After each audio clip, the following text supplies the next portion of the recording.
and get started. The topic today is around efficiency or inefficiency, and how you can help build internal alignment and answer some big questions leading into the next enrollment cycle. And so when we first started talking to NAGAP about when to do this presentation, I thought May was a really good time for it, because you're kind of coming towards the end of the recruitment cycle, although I know Mike's in the thick of his right now, and all of you are as well. The enrollment cycle will probably go deep into July or August, but you're starting to set your sights into next year. And so what we want to do is help you all get aligned, answer some of those big questions that maybe you haven't asked yourself in a long time or ever, coming into the next enrollment cycle. So just off the top, before we go through our introductions, wanted to quickly launch a poll, which apparently I'm able to do on Zoom. I'm impressed with myself. Just to get to know you all a little bit better and where you are in your organization. Is your primary focus in enrollment? Are you more marketing focused? Are you an academic? Or as many of us are in higher education, you're in a bit of a hybrid role. Maybe you straddle the lines between enrollment and marketing. Maybe you do some CRM work or something like that. Or maybe you're also a program director, or you're like Mike, he teaches and he does enrollment, and he does just a little bit of everything, answers the phones. So I see the results coming in here. And we've got a really nice mix. We've got half of you are focused on enrollment. Another half of you in a hybrid role. We've got a marketer out there. Cheers to our marketer.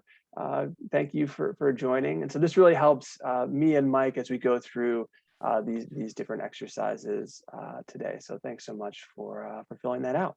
So a little bit about us. My name is Will Rieth. I'm the Chief Enrollment Officer here at eCity Interactive, based out of Philadelphia, Pennsylvania. I've spent my entire career in and around higher education and education technology, having spent time before joining eCity at TargetX, which is a large CRM company. Focused on higher education. Before that, was working side by side with my friend and former colleague here, Mike Usino. Also spent time at Kaplan on their test prep division. And my fun fact is I can't commit to my facial hair. I don't know. Like sometimes I'm full beard. Right now I'm kind of in this half state. So that's a little bit about me, and I'll be kind of moderating today's discussion in kind of talking to you about these different concepts, and then Mike's going to be talking about his experience at the College of Public Health. So Mike, a little bit about yourself.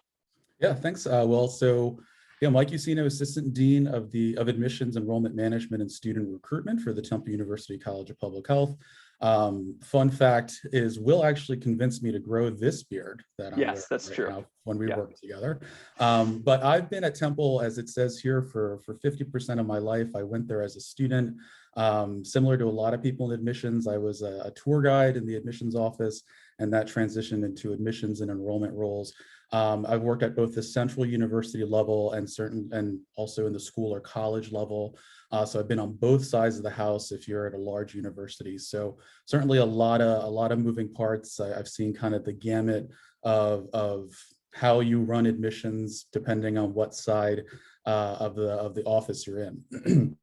Will did text me about this last bullet point about whether we should use it or not. I said it was perfectly fine. I did meet my my current fiance. We're getting married in December. I don't know why I said current fiance. Yeah, current was an interesting term there. She's not on. We'll kick her out. Yeah. I met my fiance at Temple. We actually worked together in the Fox School of Business at Temple.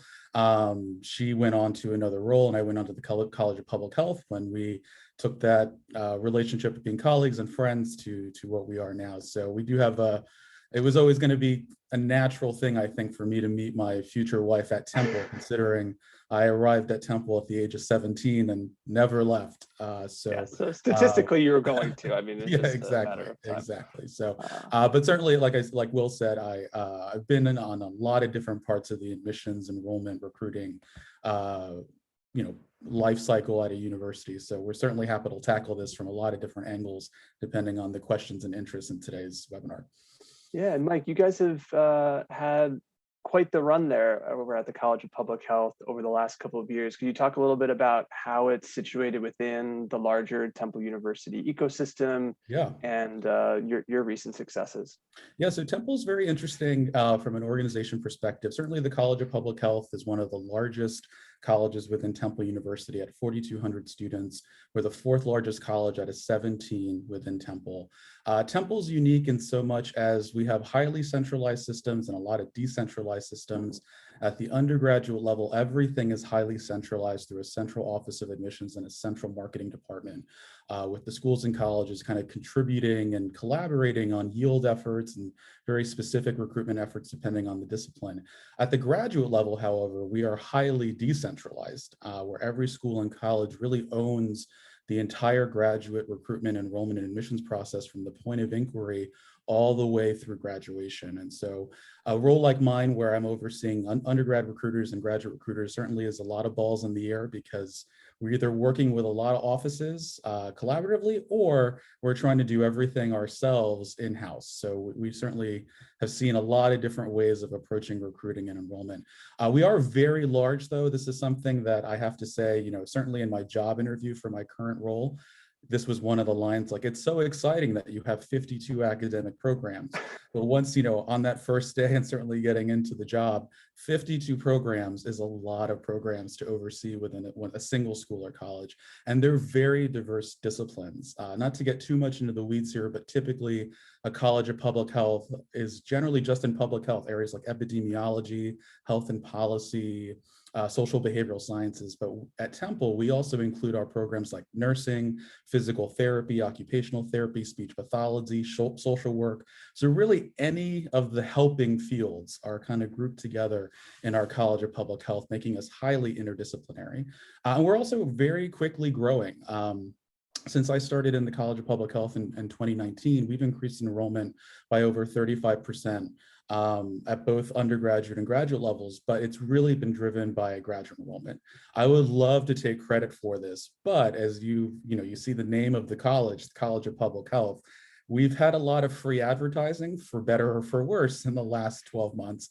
As we think about how a lot of things like public health, emergency preparedness, social justice, social equity, access, all become really front and center, and a lot of students either looking to launch a career or pivot a career into these really critical areas. So, but as we look ahead to the fall 2021 intake, our current deposits for the college, undergrad and grad included, are up over 60%. So we're really poised for a record-breaking year this coming fall. You're too humble, Mike. Many of the things that we've talked about, that we will be talking about over the next 45 minutes, you've implemented really well at the College of Public Health and have helped build a foundation that you can build upon. So I'm here as your hype man, don't worry. A little bit about eCity. So if you haven't heard of us before, we're a digital higher education agency here in the greater Philadelphia area. Higher ed is our largest vertical. We do work in some other spaces as well. We started primarily building websites, but have since grown as an organization to help with digital paid media, lead generation, email automation, CRM projects, as well as most recently, I joined the organization along with my colleague, Brooke Norris, to build out our recruitment services division, which is quickly growing. We're working with some big colleges and universities in the graduate space to help build out that inquiry to enrollment cadence and outreach strategy. So we are, along with some of our other colleagues, making outbound phone calls, personally following up with leads, and helping schools as they not only launch new programs, but also help grow existing programs. So really excited to be talking through with you some of the strategies that we deploy as we come into new clients. So more than ever, we have to get aligned. We've talked about that for the first 8 minutes, 9 minutes here together. We have to get aligned on a set of core priorities. And so I know that we said we were going to go through 10 questions today.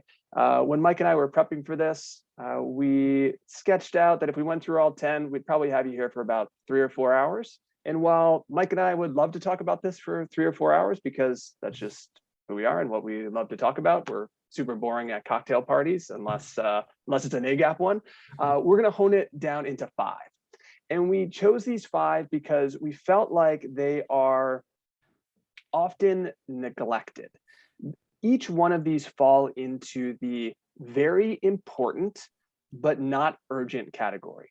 So you could go a day, a week, a month, a year, 5 years, and never address any of these questions. You might not even know that you were missing them. But if you do address them, you're going to be building that foundation that Mike has been able to build upon at College of Public Health to see that type of growth. So the first question is, do you know what you're really offering? Are all the stakeholders aligned on what your product, for lack of a better term, is and how it's positioned in the marketplace? The second is, have you gone through and looked at personas for your programs and how those personas interact with different stages of your funnel? And we're going to talk about the funnel as well. And that journey, that student journey map, has to be visualized and articulated and agreed upon. The fourth question that we're going to tackle is around service level agreements. Now, if I had to guess, if we were to put up a poll of the 50 or so people who are in the room right now, I'd venture to guess that maybe 1 or 2 of you have a service level agreement with your cross-functional colleagues. I'd really encourage you to take some time and think about how to implement this at your organization. It can really help build efficiencies cross-functionally. And the last piece, which, hey, we could spend again like 4 or 5 hours talking about CRM, but we'll end talking about how to make some tweaks to your CRM, some questions to be asking coming into this enrollment cycle.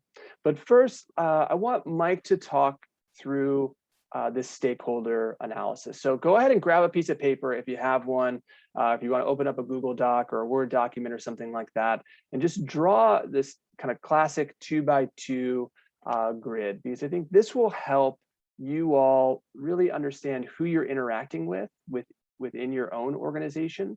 And it'll be helpful as you approach these next few exercises and the next question. So Mike, go ahead, take it away.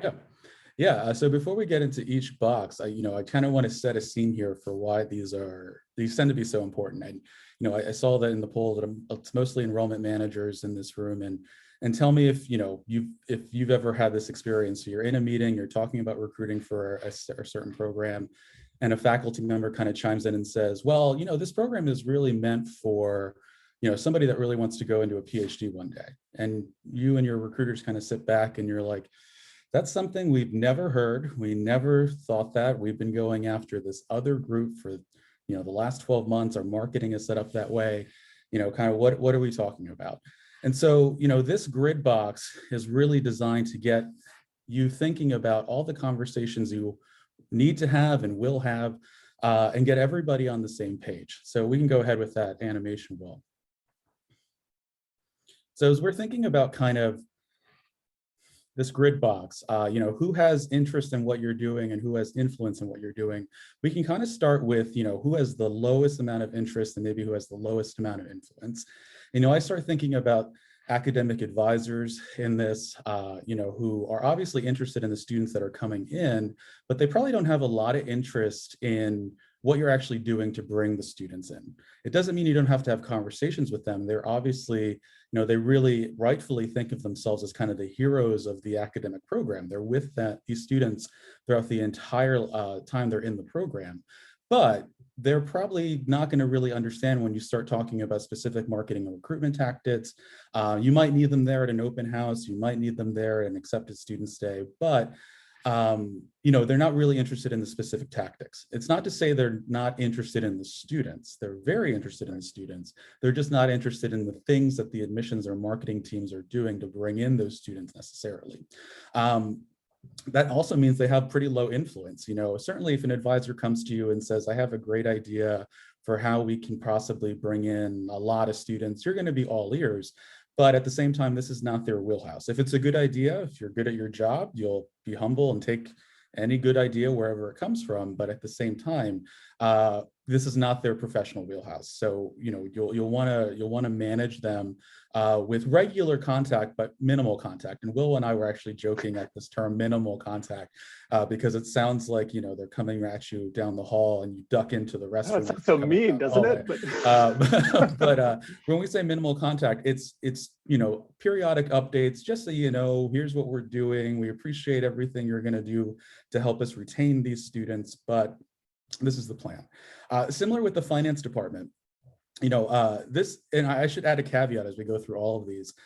This is going to change vastly, wildly, depending on the culture and organization of your school, college, or office. I will say that the one I designed today for today's presentation is actually very specific to my experience in the College of Public Health. And so this is just kind of a case study of how I thought about everybody in the College of Public Health. But I will say, when I was in the Fox School of Business, or before that, our School of Tourism and Hospitality Management, this would have been very different. I might have had finance in a completely different box. I might have had advisors in a completely different box. So, but in the College of Public Health, my office, my role actually reports up to our Vice Dean for Finance, as opposed to any academic wheelhouse. So my finance director, it's funny, I meet with him once a week to talk about what we're doing.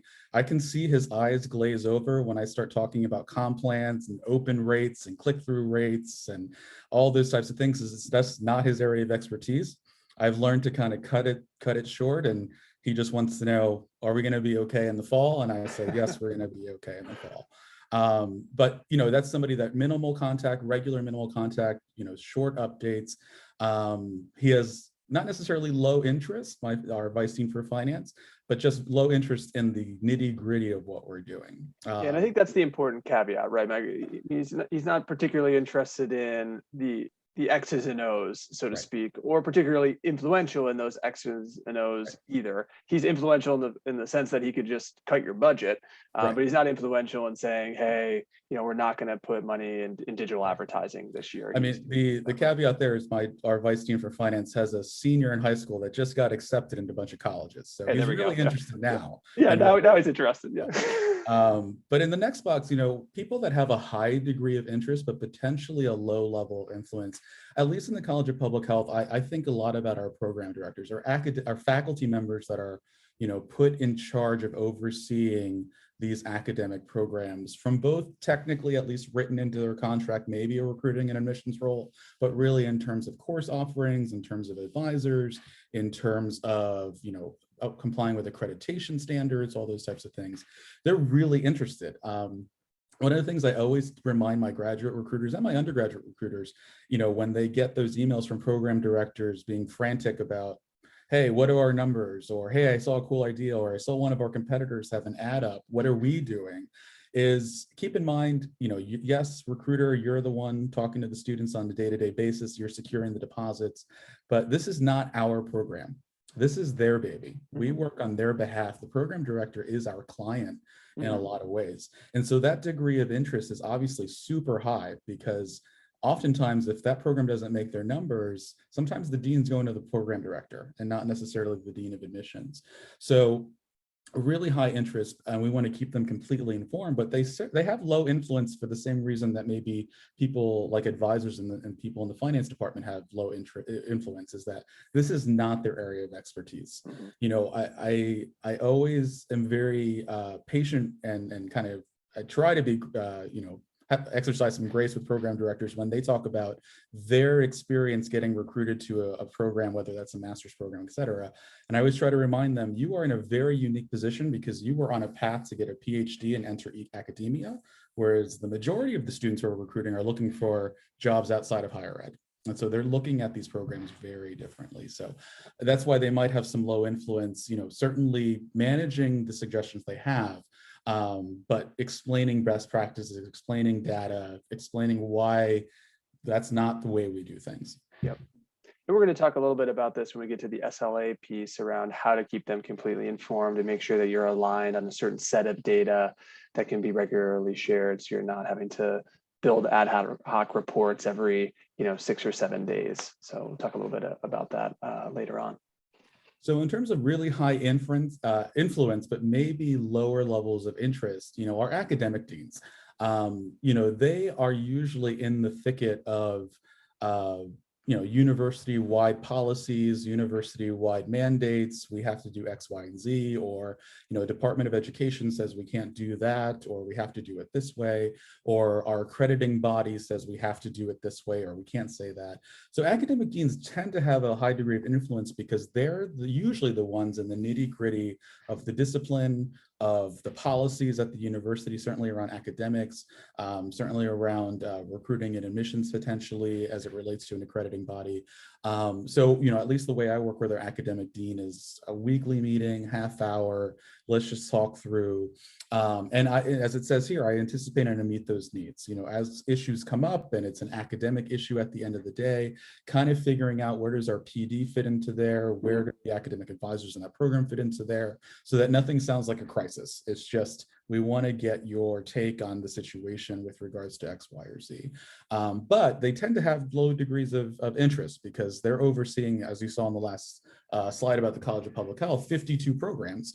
And so they're not necessarily interested in what's happening in our Master of Science and Rec Therapy on a day-to-day basis.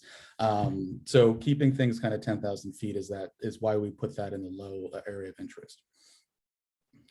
And then certainly, at least in my experience in my current role, high degrees of interest. Obviously our dean is very hands-on in recruitment and admissions in the sense that she is very interested in how we're recruiting students into the College of Public Health.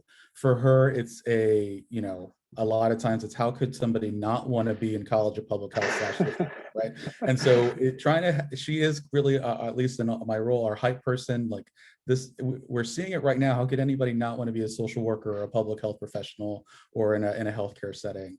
And so, she has a high degree of influence because I think she really knows what's happening in the disciplines and why people should be pursuing this and how it affects our day-to-day lives. And so she's going to have a high degree of influence and obviously a high degree of interest. Our associate deans, I should say, we have 4 in the College of Public Health for areas of research, areas of, I mentioned finance, faculty affairs, a high degree of influence just because they get a lot of stuff bubbling up from the faculty in all the departments. So I'm going to be very interested to hear what they say and kind of, I look at my associate deans as kind of an aggregate for all the disparate feedback I might get. I like right. that. Instead of 50 emails about, hey, we should do X, Y, or Z, kind of a collated, slimmed down version of, hey, I've heard some rumblings from the faculty about X, Y, or Z. And certainly my enrollment team. So, obviously my recruiters, my CRM person, our marketing team, high degrees of interest, high degrees of influence, because we're the ones brainstorming, not just our strategy at the beginning of every year, but certainly the tactical execution of that strategy throughout the year.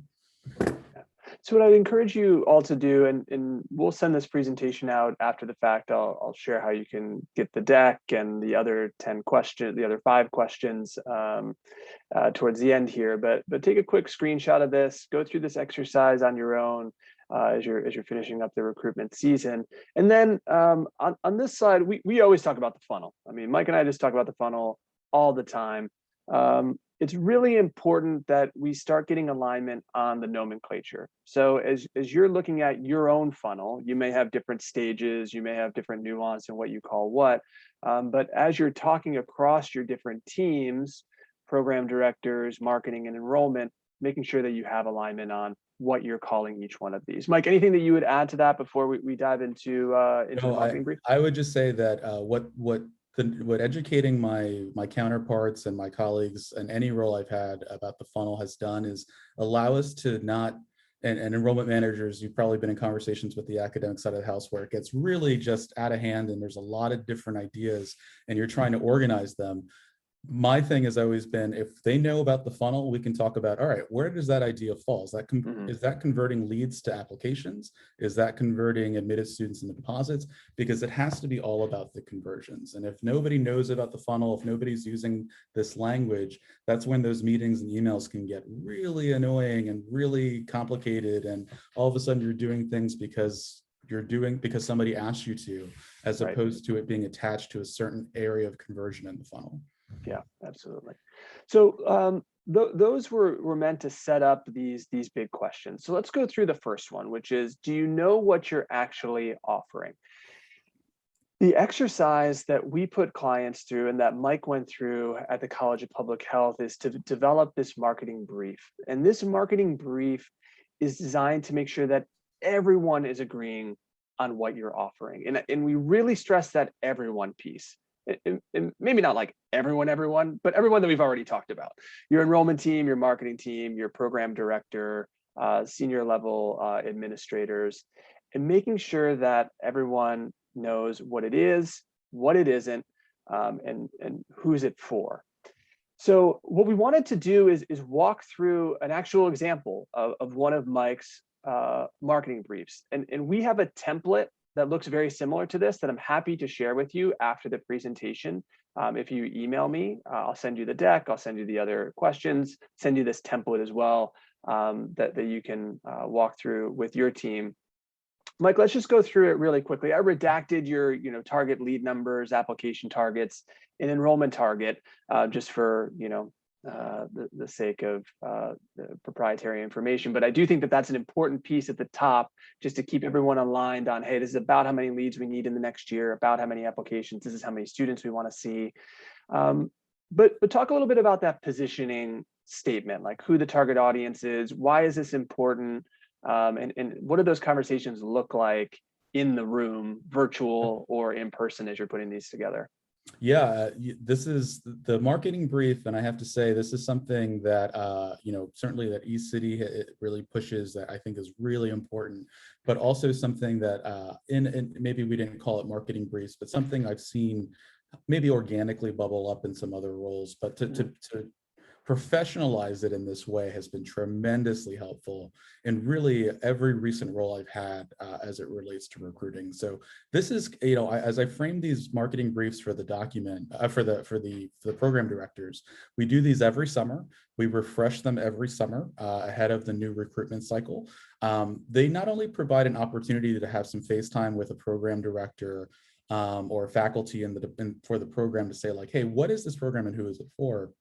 But also to just basically set up the fact that this is for all intents and purposes our strategy for the year. You're not going to necessarily going to see strategy in this document, but if you read between the lines, it's all about strategy in terms of who you're targeting and how you're targeting them. So as Will said, we start with that. It's not in here, and the reason I chose this one is the MPH Nutrition is actually our newest program. We just launched it for the fall. So this is a really fresh one that we built. Those metrics about applications and how many enrollees, really critical conversations, even if they're missing from this document for privacy purposes. Enrollment managers, you probably have had a lot of situations in which everybody has a different goal in mind for how many students you want to bring in. So this is a really good opportunity to say, hey, for the purposes of the document, let's all agree that we want 55 students for the fall. Yep. And let me as your enrollment manager zoom out to say, well, if you want 55, then we need Z applications, Y leads, et cetera, et cetera. But talking about the conversation that leads us to this, it really is a very client-based conversation that myself as an enrollment manager has with the program director to say, it's not about us filling out the form, it's about us having a conversation. So who do you want in the program? You're the person that runs the program. Who is the ideal person for the MPH nutrition with a registered dietitian and a nutritionist license, and we go through that. And I try to make it limited to 3 or 4 bullet points. Working with faculty, that could easily get to 5, 6, 7 bullet points. But we really want to distill who is the ideal student. Not ideal students necessarily, but your perfect student in the program. That's who I want to go after for you on your behalf. Who is it? From there, we kind of go into who's going to tell these students to come to Temple, whether it's parents, advisors, or managers. Those are usually a pick list, pretty standard pick list of who influencers are, but depending on the discipline, it can vary. And then we get into the actual offering. So here's the program, right? Like, what is it we're actually giving the students in exchange for their tuition dollars? And so we spell that out to say, just like any business would, here's our product this is what the product is, and here's what it does. And we try to distill that, because the nice thing about this area is it can then inform communication plans. It can then inform marketing collateral, because we're all in agreement on what the program is. The competitive set is a really interesting conversation, again, particularly as we're working with faculty, because competitive set, when faculty, especially if they're research active faculty, start talking about competition, they're generally talking about competition with their colleagues at other universities, right? So who's producing the most research, who's talking at the most conferences. And I've got to say, and I'll say it here because we're all friends here, students don't care, right? The students are not necessarily caring about that. They should, but they're not necessarily caring about the research productivity or how many A journal articles or how many conferences the program director presented at. What we try to get the faculty members to do, and we try to do with also data that we collect on our own, is where else did these students apply, and where did we lose the students to? And that's where we want to narrow down competition. Now, certainly, we want to pay attention to the areas of competition that the faculty feel, but we really want to keep that conversation in terms of the actual recruiting competition. And so we do that through surveying. We also do that by keeping a good tab on who else is running ads, who's potentially bidding against our key terms, our keywords in Google search, and those types of things. Yeah, and that's a lot to keep up with too, Mike. I mean, across 52 programs to do these briefs, and it's as we engage with clients, it's often where we get to this point and they say, okay, yeah, we'll send this to the program directors, have them fill it out, and just bring it back. And really have to fight that urge to just kind of send it out and see what comes back. It has to be a cross-functional exercise. Not only so that recruiters know what they're representing, but so that if there's turnover in that role, you can come back to your true north here and know training wise, hey, you're going to be representing this program. Here it is, like, here's the whole playbook. Here's who you compete against. Here's what the program is. Here's what it isn't. And even going down to the messaging map of what that audience needs and how that program matches those needs. Yeah, and so with the messaging map, and I should point out, I mentioned before, like, this is not a meeting where we sit down with the program director or faculty to fill out the form. It's a guided conversation where they might not even necessarily see this form until we fill it out on their behalf coming out of the conversation. I think if you put a form like this in front of a program director and say, we've got to fill this out together, they're like, what, who is this for? Where is it going? Yeah. Am I buying somebody's house? Like, what do you need me to sign? And it won't be brief either, right? It'll be 200 pages. Exactly. But this messaging map is also really important. Again, kind of comes organically out of a conversation, almost interview that we have every summer with the program director to say, okay, somebody wants to become a nutritionist. What do they need? And, as you can see here, a big bullet point, starting in 2024, if you want to be a registered dietitian, you need a master's degree. So that's right up front. And that's something we can infuse in all the messaging about the value proposition of our program is you're going to need a master's no matter what. Why not look at Temple for this master's? We also really want to, and this is always an interesting conversation, the program capabilities. And this is also where I really want to have a candid conversation about what the program is actually capable of delivering on, not just so that we have truth in advertising when we're doing comp plans and advertising, but also so that we have a handle on retention. Just in terms of, this is what we promised, this is what the students are going to expect coming in, this is what you have to deliver on. And then the audience benefits and proof points, right? This is the assessment part, right? If we do our job, this is what they're going to be able to do in these last two columns. These are the benefits they will secure. These are the capabilities they will then have. And this is how we're going to talk about it on the phone and in emails about how we prove that this is what we do and that we do it well. So again, all born out of really organic, dynamic conversations that are had right before the beginning of every recruitment cycle. The objections responses, this is always another good one because this is a part of the conversation that can get also kind of unwieldy, but I always ask the program directors, okay, somebody's coming in, we sell the program the way that we just talked about, what's going to be their objection? And then we parry these out in terms of primary objections and secondary objections, because there are some that are going to be a lot more frequent than others.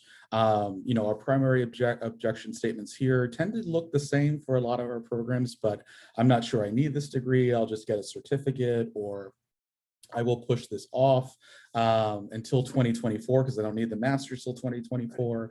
But we can kind of talk about and anticipate some of these, and not just so that the recruiters have a go-to script on the phone, and but rather so that we can infuse some of these rebuttals in the comp plan, so that we can refute them before they even come to the student's mind, which is just very classic kind of rhetoric strategy. As you build out these communication plans. Yeah, and I think that's a really important point, Mike. This isn't a role-playing exercise where you're just giving your recruiters a script of, okay, when they say this, you say this, and then they say this and you say this. This is really to help be more proactive, to identify what those objections might be, inform it throughout the life cycle, and that primary advertising that they're seeing, even the request for information form itself, your video content, those first couple of emails, making sure that you're just addressing those right off the top, so that you don't have to necessarily address them later. And then let's end the marketing brief conversation around the desired perceptions of the program. Yeah, so this is actually one of my favorite parts of the conversation with program directors, because as recruiters and enrollment managers, we tend to be very realistic in the conversations. Okay, yes, you want 100 students. We have 5 right now. So, what are we going to do over the next 10 years to get you to 100? But, it really is an opportunity, because, again, these programs are the program directors' babies, to talk about what is your long-term vision? What would you, if you could have anything right now out there, people talking at conferences and at other universities about your program, what do you want them to be saying? And this is not just an exercise in terms of making the program director feel good, but also, as we build out communications and student journey maps and marketing collateral, we do need that kind of lofty language about who we are and what we want to be.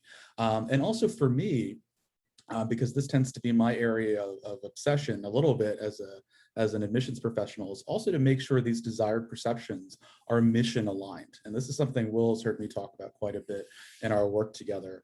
One of my areas of research and where I look is about mission drift. The more we roll out new programs, the more we might be getting farther and farther away from our stated mission for the college or the university. But the desired perceptions allows me to kind of keep the program directors, faculty, not necessarily in check, but just to say, well, that desired perception either does or does not align with the larger mission of the college overall, because we're not a disparate collection of programs. We are a college of public health. And so we have to align all of these things. Absolutely. Well, we let off with the marketing brief because we think that it helps inform some of these other questions. Again, I put it in the chat. Feel free to email me. Happy to share that template and spend some time with any of you as you're going through this exercise. The next piece is, have you developed personas for your programs? So a student persona, it's easy to think that, hey, every student who's interested in our program interacts the same way with content and thinks about this decision-making process the same way. And that's really not the case at all. And a student persona is really the personification of a typical student or one of the types of students who's interested in your program. So you're taking yourself and you're putting yourself in their shoes. So it could be international students, and we're going to run through a quick example of what an international student persona could look like. It could be a working professional who's maybe just outside of your campus and is working close by, but they have a family. And then another persona could be a recent undergrad. Now, all 3 of those students could be thinking about your graduate program, but have very different needs and behave very differently in the student journey, which we're going to get to next. So this can be a really daunting thing to be thinking about. And Mike, I know it's something that you guys have been thinking about, haven't quite ripped the proverbial Band-Aid off yet. So how is your team feeling about starting to develop personas? This is an international student one here. coming into the summer months?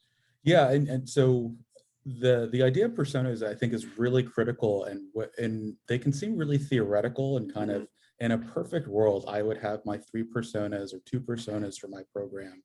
But when in the actual arena of execution, they're hard to develop because you can't ever hit pause on the recruitment funnel, because it's not like we can shut off the recruitment lights and the inquiry forms and the comp plans for 3 months and develop our personas.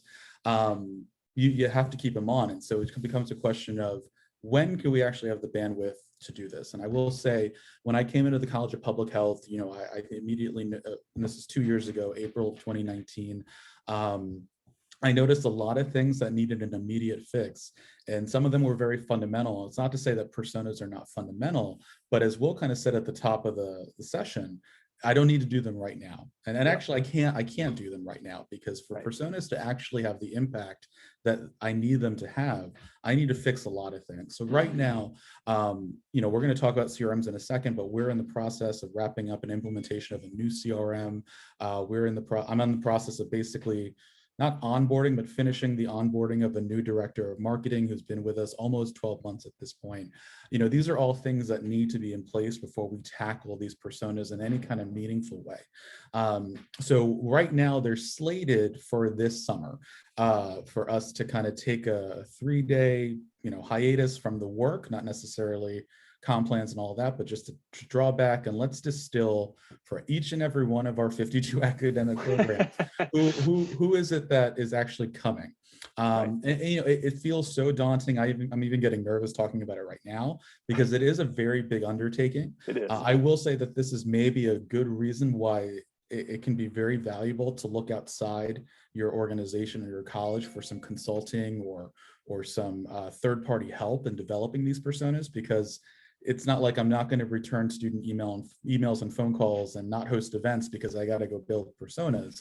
These are things that can very much happen parallel on your behalf in a lot of meaningful ways, and I've seen that done.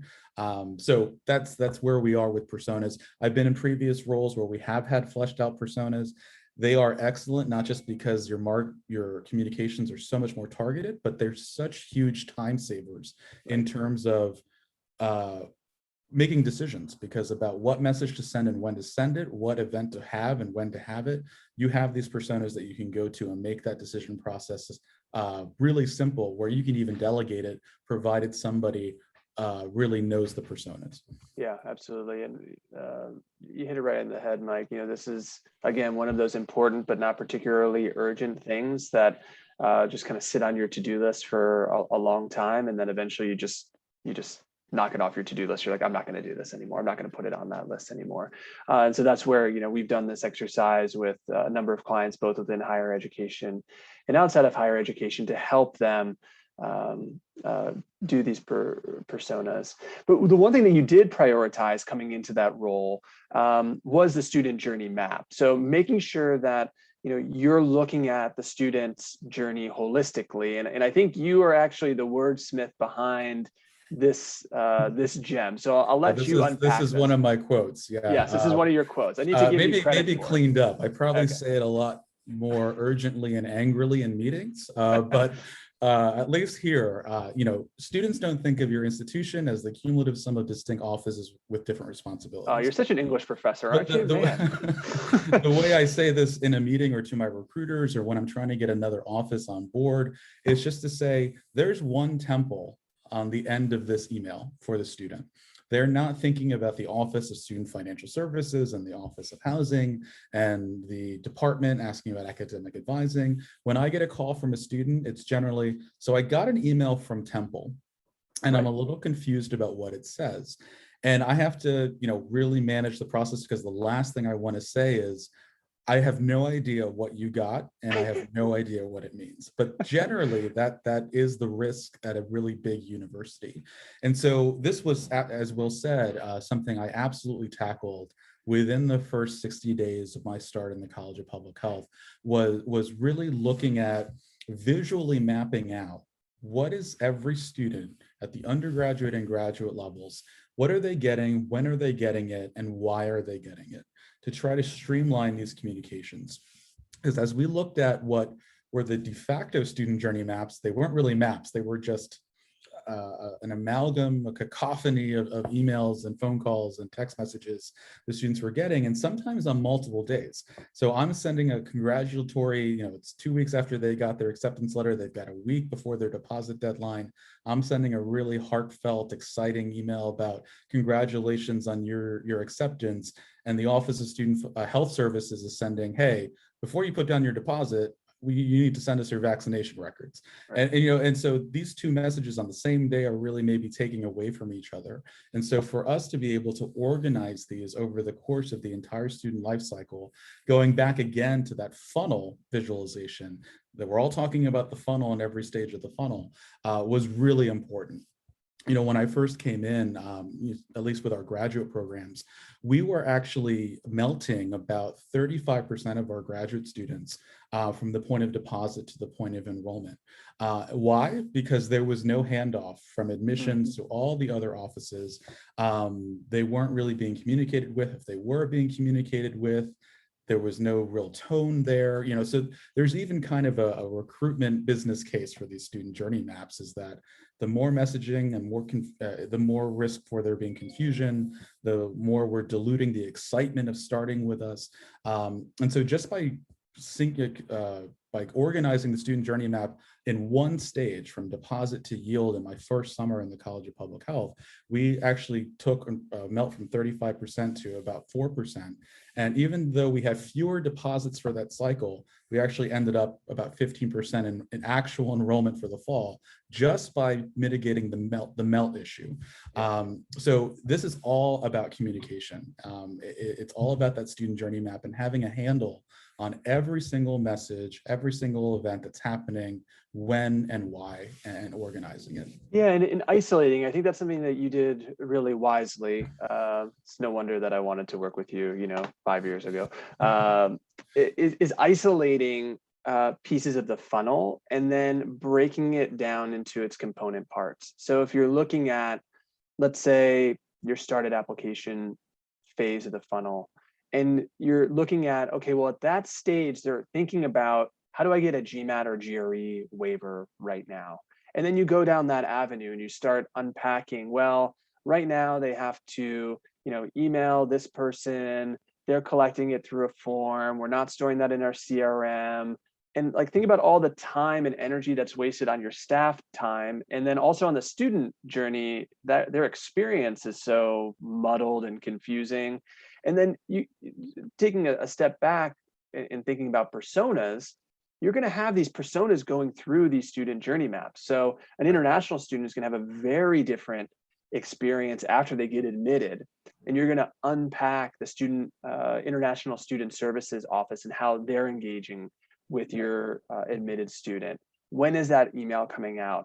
How does the I-20 get issued? And you really have to get granular with it. And then you can visualize it really pretty like this. This is the end product, right, Mike? I mean, this is like when it's all said and done, it looks like this. But when you're going through the journey mapping exercise, you need that giant whiteboard, right? I mean, that's really what you need. It's super messy. I would also say, especially if you have to prioritize and triage, I would advise against conflating the student journey map from your user experience stuff. Yeah. They are very similar. They're obviously very related, but the two are very different issues and challenges potentially. Click here and respond to this email, that's user experience. But the actual messages that are getting sent and the calls to action and all those types of things, organizing those can be really critical. I said this just recently, actually just yesterday, to one of my recruiters. We were dealing with a specific program that's having a communications challenge, and I just kind of on the fly said, wow, it's, calling that department is almost like calling your cable company, just in terms of, I have no idea why you got that message. I don't know who sent it, but let me refer you to this other person. And I said, it can't be that way. It absolutely can't be that way.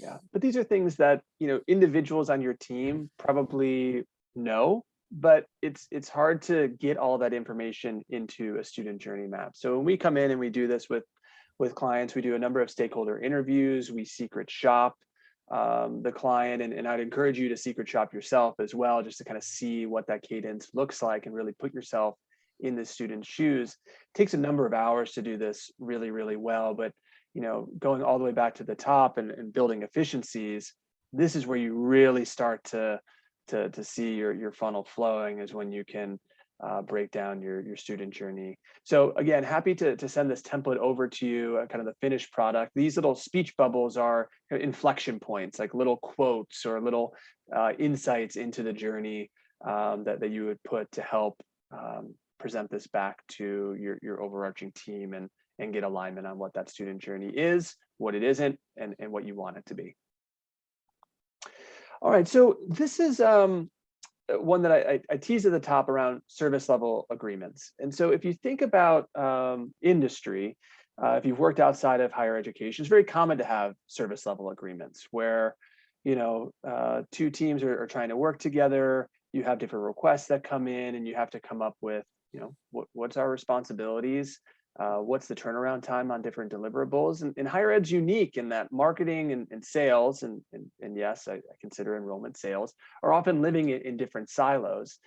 And so when Mike and I were talking about if we wanted to bring up service level agreements, if we wanted to put this in the top 10, I think one of the biggest kind of elephants in the room is this type of document, and I'll show you an example of one here in a second, is it going to cause more division or more riff than just not having one? So Mike, I know you guys haven't tackled this quite yet, but you're talking about it. Yep. Talk to me about your thought process of service level agreements between these different groups and how it might help bring people together, not divide them. Yeah, I think you're right. There's a lot of risk here for them being taken the wrong way, and it has nothing usually to do with the person floating the idea, and everything to do with just the universal culture of higher education, right? The idea of collegiality is paramount forefront in any university culture, particularly when you're working with faculty, but also people that gravitate towards higher ed also like that, seemingly friendly, low pressure kind of work with cross-functional work. However, in my, I guess, 15 years of doing this kind of work, to observe the friction, right? A lot of these very tense conversations about, well, I thought you were doing this, or I'm happy to take this for you, in parentheses, because it hasn't gotten done. A lot of these conversations can be very difficult to have and actually slow down the process. And, at the end of the day, it sounds hokey, but the one thing I always bring back to any conversation around who's doing what is we're trying to serve the student. We're trying to help the student make a really important decision in the easiest way possible. And so if everybody knows the game plan, everybody knows what they're responsible to do, it's just going to make everything easier. And so, I think the idea of service level agreement, right, that does come from industry or kind of corporate arenas, as Will has said, that can scare a lot of people. I know when I have floated it with even our current director of marketing, she's still, getting up to speed a year in. It's a, well, so are you going to come at me if I miss something? Right. Yeah. It's not punitive though, right? Am I fired if I don't sign this? And it's just no, this is here's what I do, here's what you do. And when we get together, this is actually the agenda we're talking about. So here are your 5 things that you are doing that support the recruitment team. Here are the 5 things that recruitment is doing to help the marketing team assess its abilities or its tactics. And here's how we come together. Yeah, I'll run through this template quickly. And again, happy to share this template with anyone. I pre-filled a couple of the fields in here, but you've got your 3 main groups, your marketing group, your enrollment group, and your faculty director. And what I like to do is start off any service level agreement with, what are our goals? What are we each responsible for? What is our thrust within the organization? So these are a couple of examples. It might look a little bit different with your organization. Maybe faculty directors don't oversee budget, for example. But the other piece is I like to always have in any organization that I work with, vantage points into what are some of the larger projects. Here at eCity, internally we call them rocks. Like, what are the big rocks that you're trying to push up a hill, big things that you're focusing on? And that helps keep you abreast of what other people are working on when they're not thinking about you. So like, for a marketing team, it might be that they're rebranding or redoing the whole website. or maybe the faculty director is going through an accreditation visit, and that's really taking up a lot of his or her time. This is going back to one of our earlier comments about making sure that you have good alignment on data. This is where I like to pin, for lack of a better term, the key reports that we're always going to go back to. So if marketing is responsible for leads generated, let's make sure that that CRM report is pinned to this SLA so that when we're meeting as a group, we go to that report. We're not customizing reports on the fly, like, hey, here's the report that we always go to. In an ideal world, you'd have a dashboard where you just kind of all log in and you can see all these different components. Not every CRM has that, different permission sets, things like that. But the more, the fewer clicks and the more alignment on which reports you're going to go to for your truth is going to save you time and energy in these meetings. And then lastly is around communication channels. How do we like to communicate? When are we having our meetings? Who's setting out a shared agenda? I was a little hokey down here with how each team likes to communicate with one another, but it might be that the marketing enrollment team are on Slack or Teams, and the faculty member never even heard of what that is. And they like to be emailed, or they like to be called, or they like to be texted. Just have those communications, get it out of the open. It's only going to help you down the road. So again, we have this template for you. If you'd like it, we'd be happy to share it. We've got 4 minutes left, and Mike, just like I thought we were going to run out a little bit of rope with the CRM. So you have the CRM. Most common metaphor that I've used when talking about CRM and CRM optimization is you probably have this Maserati and it's sitting in your garage, or you're driving at 5 miles an hour. So how do you make more use of your CRM? So Mike, I know that you're going through a really big CRM change right now. What did that look like for you? What and how is that process going? I know it takes a while, and you and I were working on it together like a year and a half ago.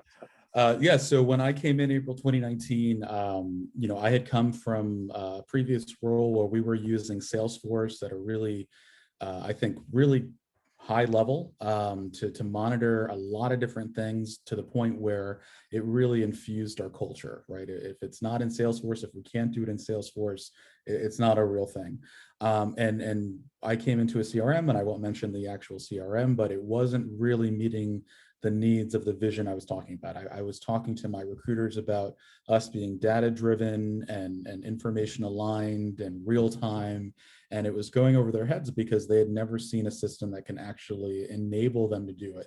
And so it conflated this idea of, they thought I was asking them to completely change the way they do their work, as opposed to, let's find a system that can enable you to implement some of these changes. And so we're in the process of that now. It has taken about a year from contract sign to us being fully up and running. We're still not there. June 1 is our go live date for our new CRM.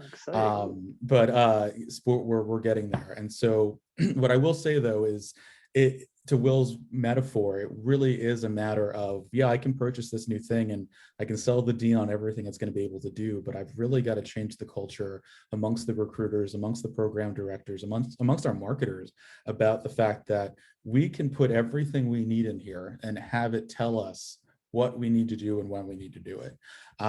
It's all about asking that CRM the right questions, right? It's the CRM will always have the answer to your question, provided you asked it the right questions. And so that it is a culture shift. It is a kind of a first strike capability shift in terms of what you're going to focus your money and time on. But CRMs, provided you go through the implementation, let's say you inherited one, you've got to learn everything that it can do, not from the people that are there, but I would say even go back to the vendor and say, hey, I'm new, I just got this, inherited the CRM, resell it to me in a lot of ways, because we have to get the most for it. I will say, at least the deans that I've worked with in schools and colleges, I am asked this question a lot. Are we getting everything that we paid for? Because they're the ones signing the check, these, 6-figure checks for CRMs. Are we actually getting what we paid for? It's easy to say yes. It's way better for both the college or school, university, and also your own performance to be able to actually show your work and how it has actually impacted that bottom line. Yeah. Absolutely. I think that's a great piece of advice. If you're stepping into a role and it has a CRM, go back to the vendor, have that pitch conversation again. That was the role that I was in prior to joining eCity, was managing about 40 or 50 clients using a CRM tool. And when that change happens, it's so important to have that pause moment. Okay, let's see what you have. Let's see how we can make the best use of it. So we're right at time. So where do we go from here? We addressed 5 out of those 10 questions. If you'd like to get the other 5, we've developed a white paper. It's about 25 pages, has some of those templates in there, but I'd also be happy to share them via Google Docs so that you can go in and make a copy and start these conversations on your campus. If you'd like to reach out to Mike, I'm going to volunteer his time. He's very gracious, very kind. Here's his contact information along with mine. We'll make sure that you get the recording of this session as well if you want to relive the magic or share it with a colleague, your organization or another organization. Please feel free to share liberally. Really an honor to reconnect with NAGAP and to connect with my friend Mike here. So thank you, Mike. Thank you, for Will. taking the time. Thank you, Christy, for organizing everything. If there are any questions that anyone would like to ask, feel free to put them in the chat or in the Q&A. But if not, enjoy the rest of your afternoon. And thanks so much for joining us. I hope it was helpful. Thank you, everybody.